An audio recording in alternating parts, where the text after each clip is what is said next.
What's the most extreme thing you've done to escape a toxic family? My father's favorite hobby was rewriting history. In his version, he was the long-suffering patriarch of a difficult, ungrateful family. I spent 30 years of my life as the villain in his story. He'd tell people I was emotionally unstable or prone to exaggeration. Every memory I had was twisted and thrown back at me as a fiction I'd invented.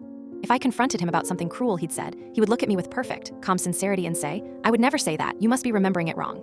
He did it so well, for so long, that sometimes I even believed him. I started journaling when I was 15, not for memories, but for proof. I wrote down every conversation, every lie, every time he pitted me against my sister. I saved emails where he'd praise me in one line and subtly insult me in the next. I had 20 years of evidence. The breaking point wasn't one big thing, it was 1,000 small cuts. It was him telling my new boyfriend that I'd had a troubled youth when I had been a straight-A student. It was him forgetting my birthday for the 3rd year in a row. I realized he wasn't just gaslighting me, he was erasing me, so I decided to reclaim my own story. His 60th birthday party was the perfect venue. Entire extended family was there, all the people who had enabled his behavior for decades, the ones who would nod sympathetically when he spoke about his difficult daughter.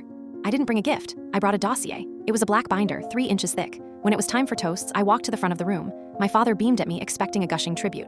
"I'm not here to give a toast," I said, my voice clear and steady. "I'm here to read a statement." I opened the binder. On May 4th, 1998, my father told me my acceptance to college was a fluke and that I would likely fail out within the first year. A confused murmur went through the room. My father's smile faltered. On August 22nd, 2005, he borrowed $3,000 from me for a business emergency and later told the family I had given it to him as a gift, making me seem selfish when I asked for it back. I kept going. I read dates, quotes, and excerpts from emails. I detailed his manipulations, his lies, the way he triangulated me and my sister. With every entry, the room got quieter and my father's face got paler.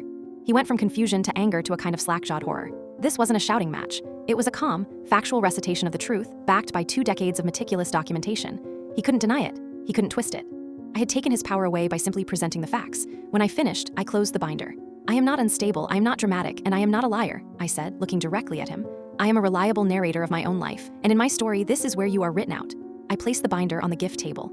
Effective immediately, I am severing all contact. This is goodbye. I walked out of that party and never looked